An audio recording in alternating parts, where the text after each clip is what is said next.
Good afternoon, everyone. Michelle here with ASIS, Massage Education. I'm coming to you from our Mesa campus, and I am going to be joined very soon by our guest, Dawn Hogue, who is the Executive Director of COMTA, the Commission on Massage Therapy Accreditation. We're going to talk all about what that means. I know as a massage therapist, as I was a former student, as I was an infant massage instructor, I didn't really understand a lot of what the accreditation process meant, what it involved, why it's important, and what the differences are in the different agencies that award accreditation for different schools. So it's a lot of stuff that goes on around it and the behind the scenes that happens in massage schools.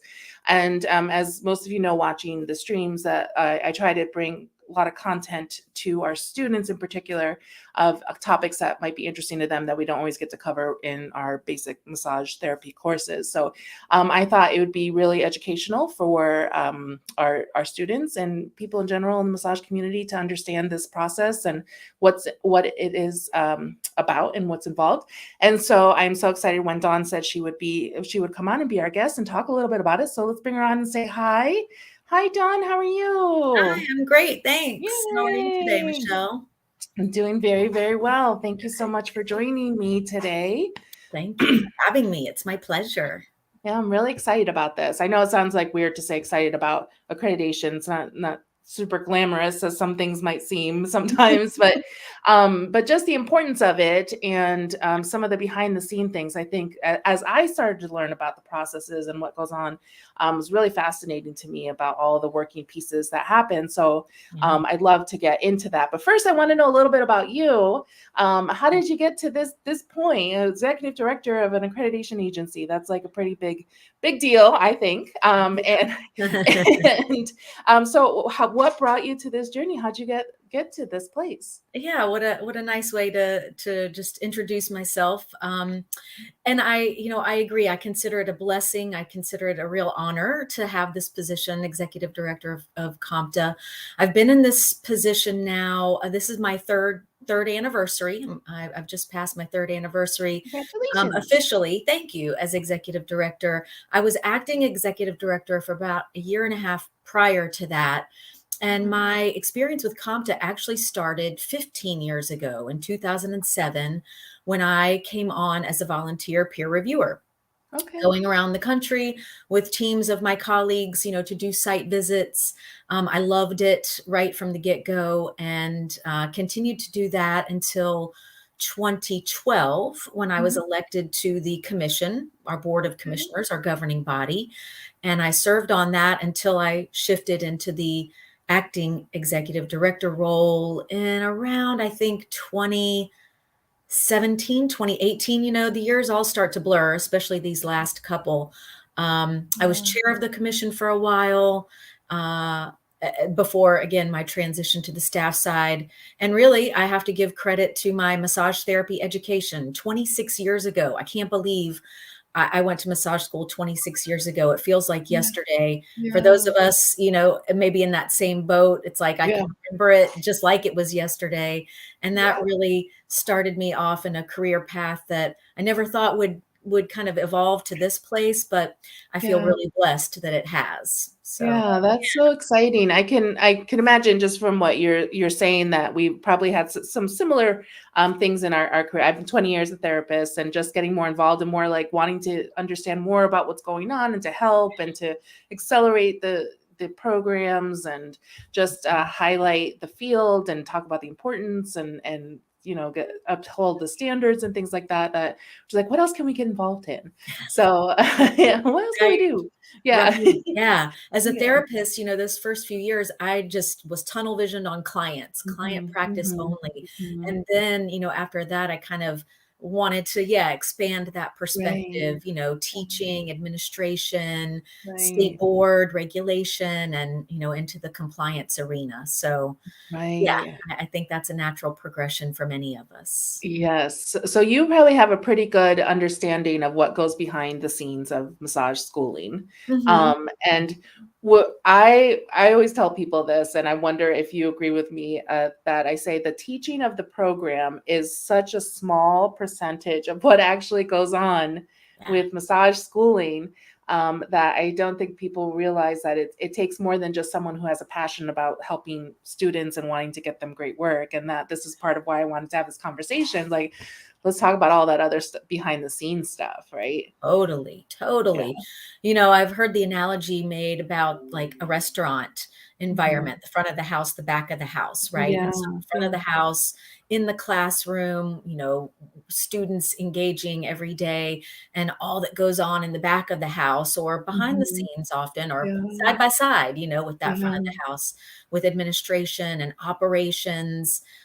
It's a lot, and I have the utmost respect for everybody who's involved in the school administration, teaching in the classrooms, just massage schools in general. I think are amazing communities. Yeah. Right, yeah. I love that analogy. I'll have to pick that one up too. I'll have to borrow it as well. Sure. Yes.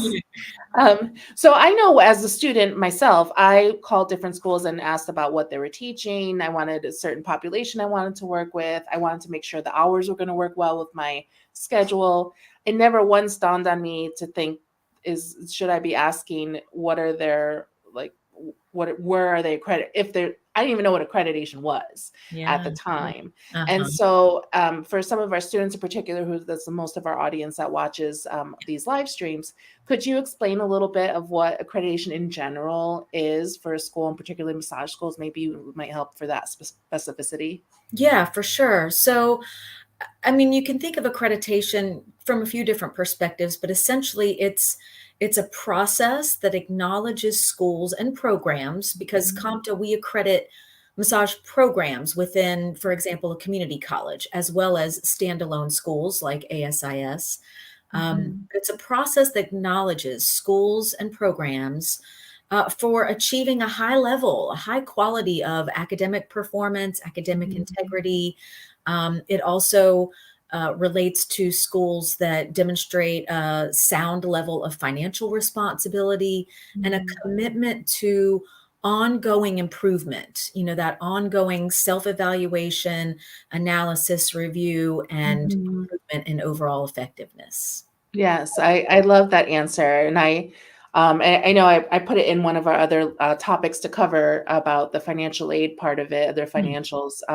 But I had a conversation with someone from another school who's not they're not an accredited school, and so she was mhm, asking me what the benefits are as a school other than being able to accept financial aid, because that is a big part of it. In order to be approved by the Department of Education and the VA and other programs in order to accept loans and grants, they do have to have an accreditation status. that's right. But I said yes, that's definitely one piece of it. But one of the things that I especially have loved since we've come on board with COMTA is that I'm constantly trying to make improvements based on the standards Mhm. that you have set forth, which have all been, peer assembled, peer reviewed, and these are the people in the industry figuring out what's going to excel those standards and upholding everybody to it. And so just that alone, to be able to keep challenging ourselves, to keep making improvements, and to not get to like in the status quo and complacent, Right. I think that's a huge benefit. Yeah. Do you see that from your perspective in COMTA? Oh, absolutely, definitely. And, I love that you just phrased, to not kind of just maintain the status quo. I mean, we certainly know how much has changed just in the Mhm. last couple of years, Yeah, how schools had to adapt to, unprecedented experience related to COVID.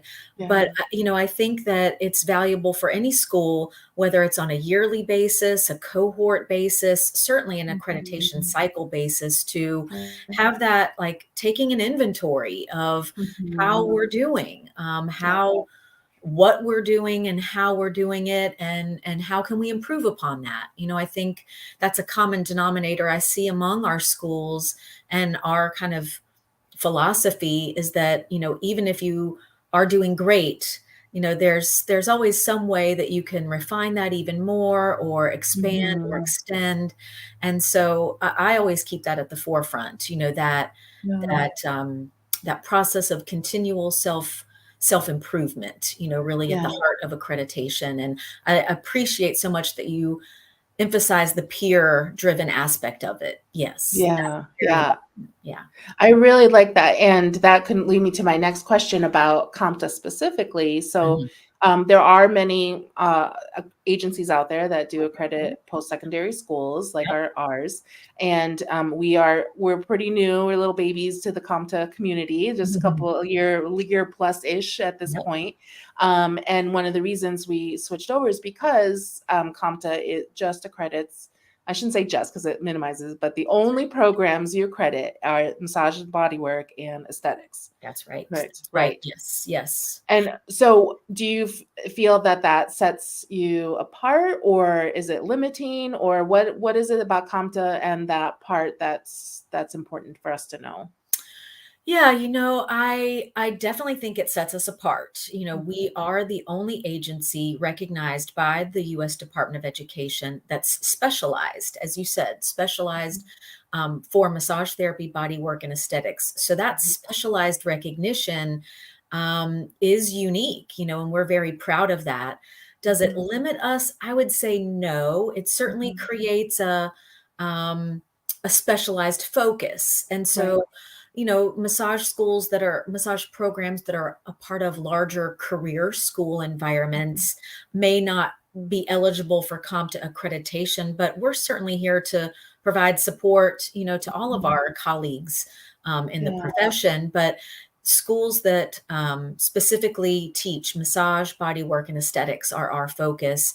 And because that's the expertise that we all come from, and when I say we, I mean me, COMTA staff, our board of commissioners, our peer reviewers, Yeah. um, I think we're able to provide a very helpful and valuable level of customer service and perspective and guidance, through our process because of that. So limiting, Yeah. no, but unique and specialized, absolutely. Yeah. Yeah, so the specialize, yeah, and limiting is definitely more of that negative connotation, but specializing means like being able to focus on the things that are really, one or two things instead of spreading out so thinly as well. So, Right. yeah. And pertinent to our professions, I think Right, that's that's what I really feel too. Yeah, Mhm. anyone I've communicated with at COMTA understands my profession and understands our schooling, and so I can talk to anybody there that even if they're not directly involved in our status and helping us directly, and it makes you feel more understood and being helped more as well. Yeah. So, I'm yeah. glad to hear that. Yeah, yeah. Another thing from my perspective on how COMPTA is different, of course, I've only had experience with like two more agencies, and I'm Mm, not going to name names or anything. Not one's better than the other either. It's just, and one of the reasons we went to COMPTA is because it's specialized. Um, is the amount of the standards that were examined during our process for our self study that we did in order to get accreditation, that focused on the curriculum and the content of what we were delivering was yes. enormous. It was comparatively to the other groups, and because of that specialization. Yeah. And that's one of the things, going back to me saying how it's been helping us really fine tune things and make things better, Mhm. because it was looking at so many different parts of that and really keeping us on our toes to make sure we're delivering all of that. Uh-huh. So Yeah. that's definitely, when I first looked at the application, I was like, wow, that's a lot of stuff to have to do. But then when you get to check off those boxes, like, all right, we're doing okay. Yeah. And Yeah. delivering the content. Yeah, Yeah. good. That's right. I mean, so we have, our standards, which are, created and designed by primarily our board of commissioners, has the primary input into the creation of those, but we take input from the full community, Right. from our school members, from our peer reviewers, from the profession at large, our Mhm. professional partners. But yeah, standard two, for those of you who may have gone through the process, standard two Mhm. curriculum instruction is, I mean, it's a beast. It's the biggest. It's the most Yeah. comprehensive. I shouldn't Yes. describe it Yeah. again in a negative sense, but comparatively to the other standards, it is the Mhm. most extensive, relating to everything from curriculum design, curriculum Mhm. content, accompanying curriculum documents, all with the intention of ensuring that students are duly informed of what to Mhm. expect in the curriculum that they're getting, when they're going to be assessed, how they're going to be assessed, how they're going to be graded, um, Mhm.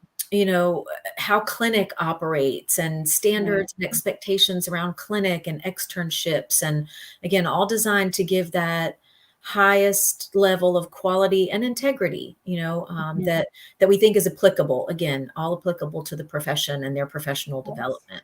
Yeah. Yes, I love that. And it also reflects into other standards that you're looking at, in not only how we're delivering this info or what information we're delivering, but also how are we making sure that students are being treated fairly, Mhm. and how are we tracking how they're doing out in the world, and are they ready to go out there and see people, and all those things as well, like that's really important That's right. too. So That's right. um yeah.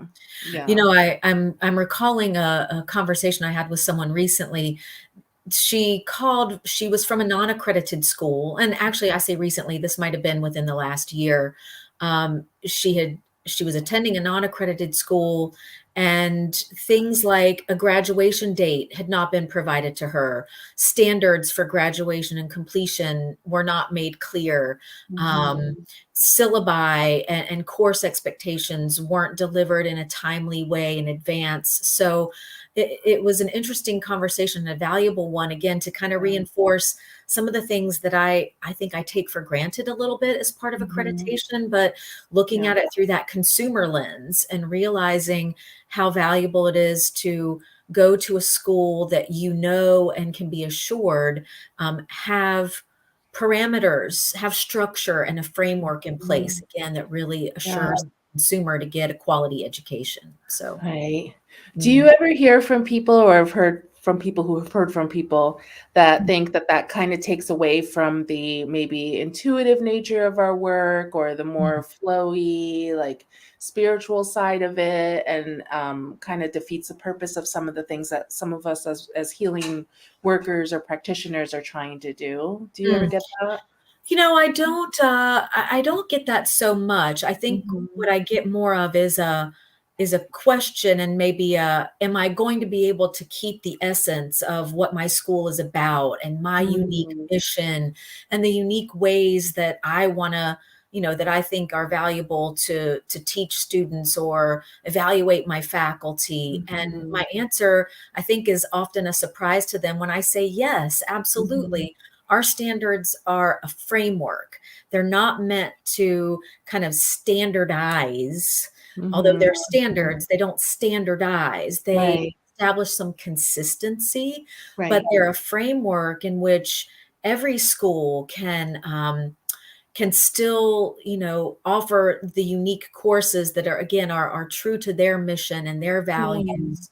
Um, in addition to offering a curriculum that's consistent with a core, a core content relative and Mhm. relevant to getting into the profession. So, Right. when that question comes, I'm always actually quite happy to maybe dispel a little myth Yeah, yeah. that, Yeah, yeah. that's for sure. I can imagine that you being do you travel a lot to all the different site visits now? I mean, not now, obviously, you're just getting back into it, but in your experience, did you do a lot, or are you still doing them? And We're getting back into them, Mhm, live in person now. And I've done a lot. I did a lot before COVID over the mhm, years, and I've done a lot during COVID. mhm. It might be a surprise to people to see how connected you can feel to an institution, even when, Mhm, you're doing a visit virtually. But mm. I always love to visit them in person too and really feel, the environment and Right, connect with the people directly there in the same right. space. Yeah. Yeah, okay. So I have do you see a wide variety of the different kinds of environments then by talking like more of a or is it Yeah. massage schools or massage schools or massage schools? Mm, well, there's definitely, I think, a level of kind of what you expect, Uh-huh. certainly equipment and Mhm. classroom general type of environment that you expect to see that I'm happy to say we do see.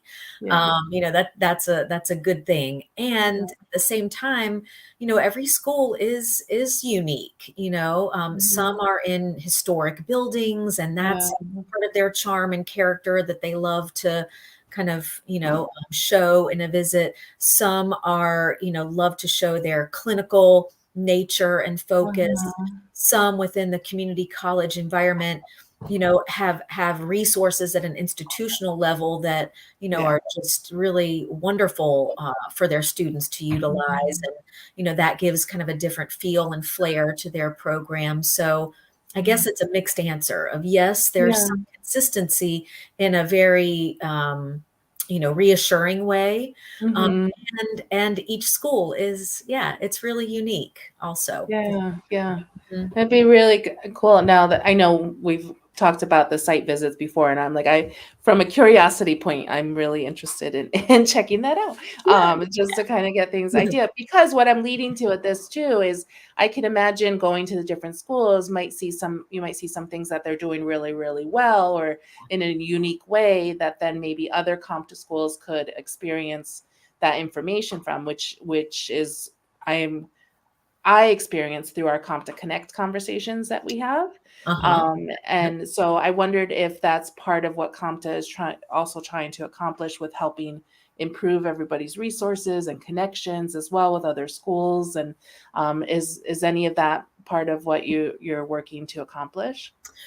Yeah, I mean, we certainly don't want to, come as if we're trying to change schools, but we do love the opportunity to share best practices through those connection calls that we've established. Mhm. And as a peer reviewer, I think you'd hear a consistent, feedback and refrain that it is such an eye opener, if you're working actively at a school, to go to others and realize that, there are equally effective and different ways to kind of arrive at the same result. And Yeah. that can sometimes inspire, you to make changes at your school based on something you've seen at another that works really well, Mhm. small or large changes. And yeah, we hope that that's what our peer reviewers certainly experience from the process, are Yeah. ways to share and share those best ways, and again, just continue to elevate the whole, in that Yeah. process. Yeah. I Yeah. like that. That's super. Uh, I wonder if we get if you get some feedback from current students. You mentioned the one that from a non-accredited school, but Mhm. do students from the accredited schools like maybe contact you about how they're doing? Do you ever get any of that kind of information at all? The most communication that we have with students at current currently accredited schools is when we do our site visits and we Mhm. do student surveys and interviews with students, Right. which are actually, I shouldn't say one of the most fun parts of site visits, but Mhm. it's definitely, I think, it's an essential part of the site visit, Mhm. is to Yeah. really kind of hear from the students. And again, from that consumer perspective, Mhm. were they informed appropriately ahead of time about what to expect? Are Mhm. they having a good experience? Are they finding their teachers to be knowledgeable and effective? Mhm. And are they feeling prepared to enter the field? They're getting close to graduation. Um, uh, we do have, as part of our requirements, schools have Mhm. a complaint process, and Mhm. COMTA is sort of a step in that process. And Right. so if a current school, a student attending a current school is having an issue and they're not Mhm. able to find resolution for a complaint Mhm. at their school, then COMTA Mhm. is kind of the next step and pathway for that. So Okay. fortunately, no, I don't get Mhm. Mhm. hardly any of Mhm. those. I can probably That's count good. two Yeah. fingers, when that's Yeah. come up. And I think in those instances, there were still channels through their school that needed to be Mhm. utilized. And so we can, Mhm. provide some feedback and support with that process. But Right. that's another, consumer benefit as a student when you attend Right. an accredited school, is that you have outlets if something is Mhm. not working appropriately, unlike that student, that I spoke with. Right. Yeah. Yeah. Yeah. Yeah, so that would be a great answer to if somebody says, "Well, what's the point of accreditation other than being able to use financial aid?" Right? Yeah. And thinking of like a student who's looking at schools right now and maybe Mhm. hasn't thought at all about this whole process. Yeah. Do you how do you convince a student that this is important for them to ask these questions about the accreditation and not just the hours of what class is going to be and Yeah, um, yeah. yeah. That's, and I get actually more calls like that from prospective students who are looking Mm, for an accredited school. mhm, And I always appreciate that they're doing their homework, doing their due mhm, diligence. And I love the conversations when I can say, be sure to ask the school about their NBLEX pass rates, ask them mhm. about their program completion rates and their Yeah. placement rates. Those are things sometimes that's not on their radar. They're thinking, Mhm. what's the schedule? How much does it cost? When am Right. I going to finish? But, Mhm. ask them about the qualifications of their faculty. And I think another important benefit for the student consumer is to consider their career longevity. Going to an Mhm. accredited school, you have a greater likelihood that some classes, credits, clock hours that you've taken could be transferred to another Mhm. institution. So if you go to a certificate massage program and you want to then maybe pursue an associate's or a bachelor's degree, you have a greater Mhm. likelihood of having, say, anatomy and physiology credits transferred into another program if you've Right. gone to an accredited school than not. Yeah. That's certainly a very practical benefit, along with, Mhm. again, just kind of the quality of education that you can Mhm. expect. And that consumer disclosure side. Mhm. Yeah. Again, all things disclosed in advance, clearly enrollment, confirmed before you Mhm. before you Mhm. enroll. I Yeah. hear very unfortunate stories about students enrolling and getting halfway through a program, and there was not a disclosure if that program was eligible, made them eligible for state licensure or Oh, something along those lines. And right. that's really what I consider a very, a worst case scenario kind of situation. Right. Yeah. Yeah, yeah. Oh, that Mhm. makes a lot of sense. So, in going in a little bit more in the process of accreditation, we have the initial. I mentioned the self study Yeah. that kind of goes with the application process, and then Mhm. so for people who don't know the process, let's say where school is awarded accreditation for so many years. So I know COMTA is up to 7, Right. right? That you can Mhm. have, Yep. and so how does COMTA keep us in line basically in those 7 years? Like, is it like 7 years, see you in 7 years, have good luck for a couple of Yeah. 7 years? Or how is a student or consumer in this case, gonna feel easy that you're still keeping your eye on what we're doing and checking in with us and making sure we're doing what we're saying we're doing? That's right. Yeah. Well, it's not just see you in 7 years. Mhm. And as you know, I mean, that process is extremely thorough. Mhm. Once at the start of that 7 years, and every 7 years, you go through that full renewal and thorough process again. But in Mhm. between, every year, our schools have to submit what we call an annual report. In that Mhm. annual report, they're required to provide their program completion rates, placement rates, meaning employment rates, Mhm. of so many students that graduated, how many got employed. Mhm. They also have to provide updates relative to their curriculum, changes that they've made, changes to key administrative staff, any other key operational changes. Mhm. They have to disclose if there's been any adverse action taken against them, or any, kind of litigation that they've been involved in, any actions Mhm. by other departments, agencies such as the VA or the Financial Student Aid Department. Our schools have Mhm. to disclose those things to us. Right. And then, we have a process of monitoring and follow up if something is not meeting certain benchmarks, or if Mhm. something is not aligned in compliance with the standards.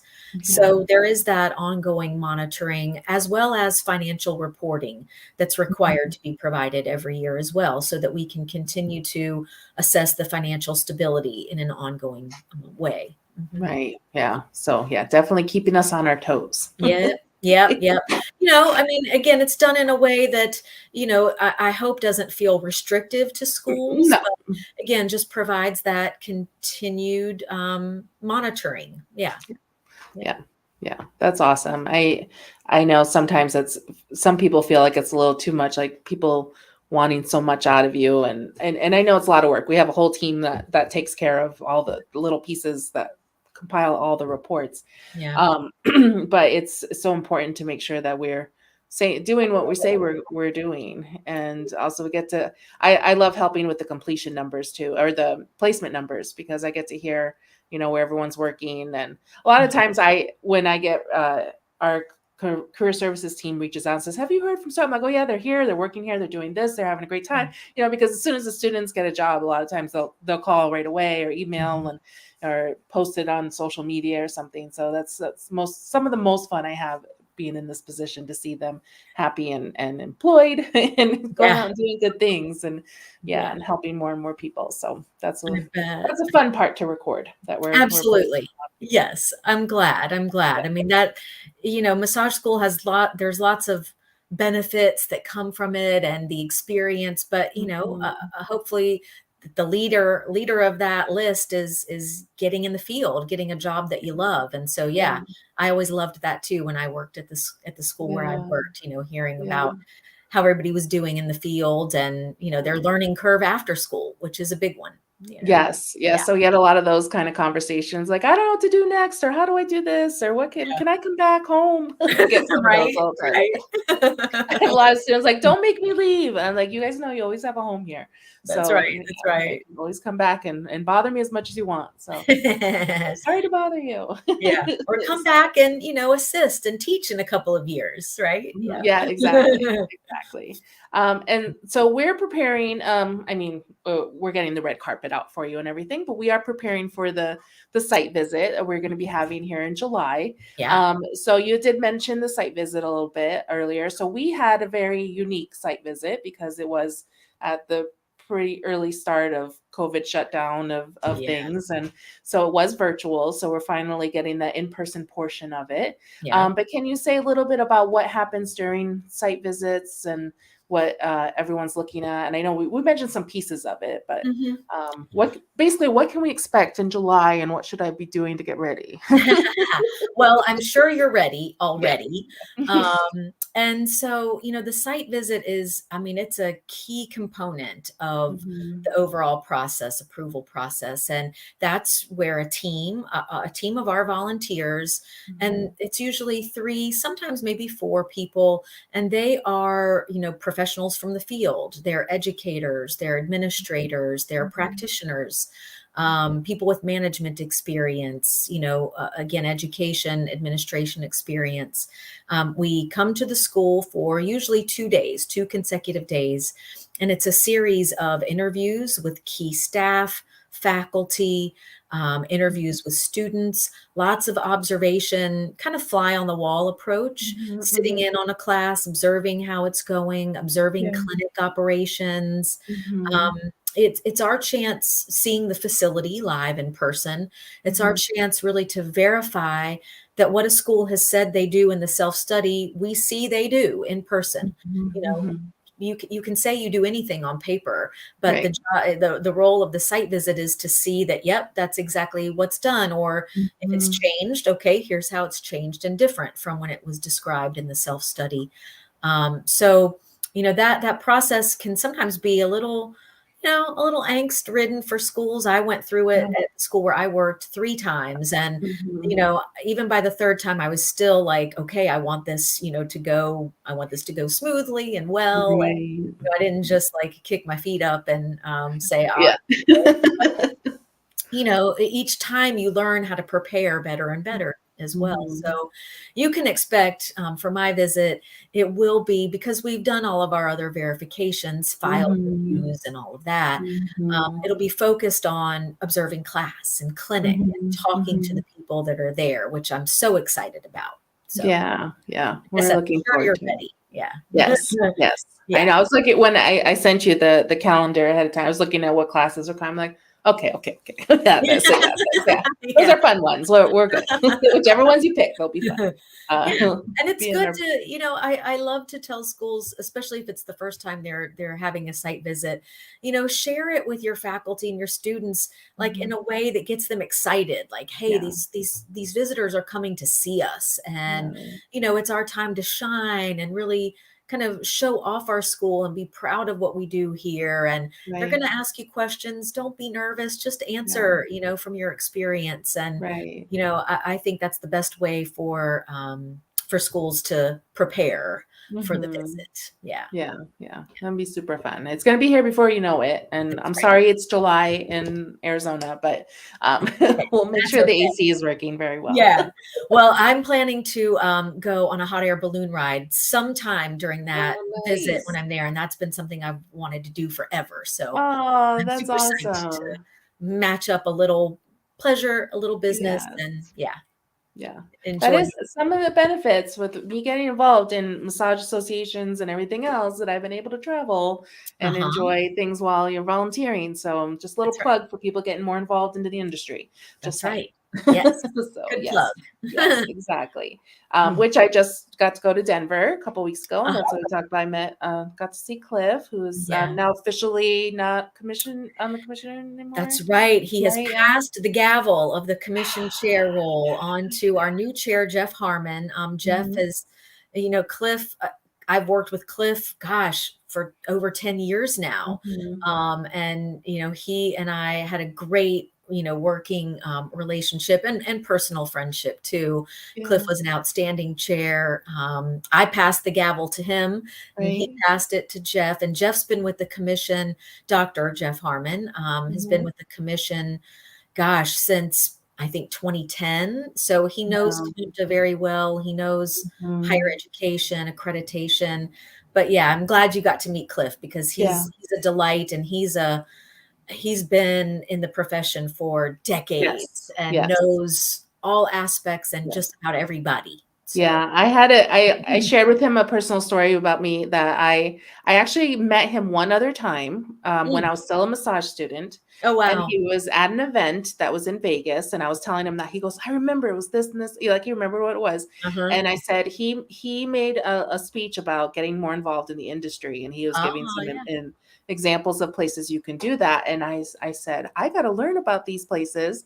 And I said that conversation, changed my whole trajectory. So I had to thank him for that. And so he kind of got a little like, oh, about it. So it was really, I was happy I could tell him that because I feel it was a huge impression on me and what I've done in the field so far. And so I wanted to let him to know that I'm still trying to push it forward and still going strong in it. Well, somewhat strong. Yeah. Lukewarm. so, so Oh, yeah. that's So awesome. yeah, Yeah. so I was really happy. Great guy, and that he was such part for with COMTA for such a while was great to know. It was also very assuring to me when we decided to to apply to be a COMTA accredited, that he was a part of it. So I said, yeah. So that was really great. Yeah, definitely. Yeah, he's still on the commission until October, so, Mhm. we still have, quite a bit of time to keep him working. Yeah, yeah. But it was definitely a bittersweet, Mhm. passing of the gavel, I think, but, Yeah. he's ready to, and I think enjoy a little more leisure time and, support, Yeah. the industry in different ways. Right, I think he'll right. always still be an advocate for accreditation and for Yeah, COMTA, and yeah. he's left a very positive, he will be leaving a very positive legacy and mark. Yeah, That's for yeah, sure. that's awesome. Yeah. I love this little big community we have, and I being able know. to connect with everyone, and everyone's really, again, going back to our thing here, AS, we always talk about collaboration over competition, and it just Mhm, shows mhm. like this community that we're building to try to make the industry stronger, and now particularly the schooling, massage schools, and the education surrounding it to really try to make it stronger as well. Um, just made me think of this. I didn't bring this up before with our pre questions of what I was going to Mm. ask, but are you hearing from other schools about maybe some wanting some extra needs of getting more massage therapists out there in the field? Because we're seeing a lot of that in our area, and I feel like I talked to every other school owner, and they just said the employers are coming, and like they have tons of people they're turning away, and is this a common theme, and what are we going to do about to solve this problem, Dawn? What is Let's the solve it answer? right now. Yeah, and it is. I hear that from every corner of the Uh-huh. country. Every geographic area, employer demand is higher than ever, and Mhm. um, as you know, massage school enrollments, they ebb and flow, Mhm. and what to do about that: offer quality education, Mhm. an accredited program. Yeah. But just, I guess, schools, doing their best um, to market their program and promote the benefits of the profession. Yeah. I think that's, another important aspect of promoting your school is, Mhm. again, the value of the profession, the growth and longevity of the profession and career Yeah. pathways. Um, but I sometimes hear employers saying that, well, I'm just going to start a school, or Mhm. train myself, and that gives me a little bit of I have a little reaction, a little to that, Yeah. because Yeah. again, we know Mhm. what a big endeavor that is to have a Yeah. massage school and what really goes into a training. So Right. I get the statement and that impetus, but Yeah. I think I would encourage schools also to find ways to partner with local employers, and Mhm. maybe there's resources that those employers can funnel into the school and into the Yeah. incoming students to support them, Right. and maybe also align with job opportunities when they finish. So Right. Yeah, because there are a lot out there. Oh gosh, the amount that we get mhm, emails and phone calls weekly of people needing to fill roles. yeah. So we're ready to train you out there. We really are. And then we That's have a right. good program. Yeah. Yes, you do. And We have a lot of fun here. Yes. 4 wonderful campuses. I can't Yes. wait to, yeah, see in Yeah. person. Are you going to see all four? Are you going to try I'm not to? sure if I'll see all 4, but I hope to at least see 2. Okay. Yes. All right. All right. So Yeah. we'll talk more about that. Okay. Yeah. We have all the interwebs being into our business here. Yeah. All of that. So Don, is there anything else that you'd like people to know about accreditation in general, or COMTA, that is kind of a takeaway or importance that they should know or understand? Oh gosh. I think in terms of COMTA, I definitely would want to leave people with the impression that COMTA as an agency is here to be a support, an ally, and a partner to our schools. Mhm. And that also means to students. So Mhm. whether you're a student who's in a program right now or thinking about going into a massage program, um, look for an accredited program, look for a COMTA accredited program if you have that opportunity. And just know that anybody else listening, know that that's kind of the philosophy and the intention from where we come is to be a support and an ally. We're not here to be the compliance, compliance police or try and find where things aren't working at schools. We're here to help where things may need some improvement, but also celebrate and just, and be proud and be your source of support in all the things that you're doing that work really, really well and serve your communities. So I want to leave that impression for sure. I love that. I love that thought of community, because that's really, really what we are. Right. We're here to serve. Absolutely. Yes. Absolutely. Well, I really appreciate the insight into the crazy world of accreditation.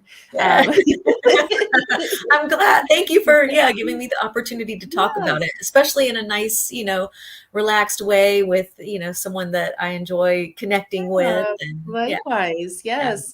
So if you don't mind, I always end our chats with some fun questions. If you don't mind, if I run those hot seat questions by you, so we get to know a little bit more about you. In the hot seat. So the hot seats, the hot seats. So which talent or superpower would you like to have? Oh boy. Yes, I love this question. So talent, I would probably have to say I would love to be like a musician and a performer. I do not have that musical talent.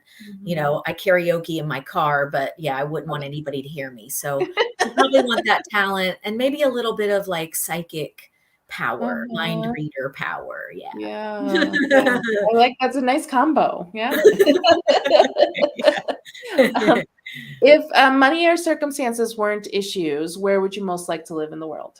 Oh boy. Oh, that's tough. I'd probably say more than one place. I don't know that I would pick one place. I'm lucky I get to live at the beach, at the ocean. So I might go bi-coastal, like ocean, beach part of the time, mountain, cabin, hibernation part of the time, go back and forth between, something like that. Maybe in the Rockies, probably. Something. That would be really nice. I like your idea, because I always like, cabin sounds like, but then I like being around a lot of people, and then I like, I'm same thing. I probably have little tiny huts everywhere. That's right. Mountain cabin, beach cottage, go back and forth. I just need a place to rest my head and a bathroom. That's it. Right. What is your most treasured possession? Ooh. Oh gosh. Possession. I'm stuck on possession. Well, okay. Heart, like my family, my health, like all those things that, well, my family's tangible, but intangibles too. So health, family, home, those are treasured possessions. And then, when I think about like tangible family heirlooms, special sentimental pieces of jewelry, or things passed down from a great grandmother. I have I don't know if you remember stick pins, and sure. For people listening, I'm 50. I turned 50 last year. So stick pins were big when I was like in elementary school. I have one still from when I was like 8 or 9. So that's kind of a special thing for me, but a few special family heirlooms. I love that. That's great. And then wait, I forgot to, I skipped a question, and that's my number 2. If you weren't in this field, what occupation do you think you would have or like to have? Oh boy, that's, gosh, so many choices. Well, the hidden talent, or the talent I wish I had, I'd probably, be some like glamorous, or want to be like a glamorous, film actress or something, or maybe in law, like a judge.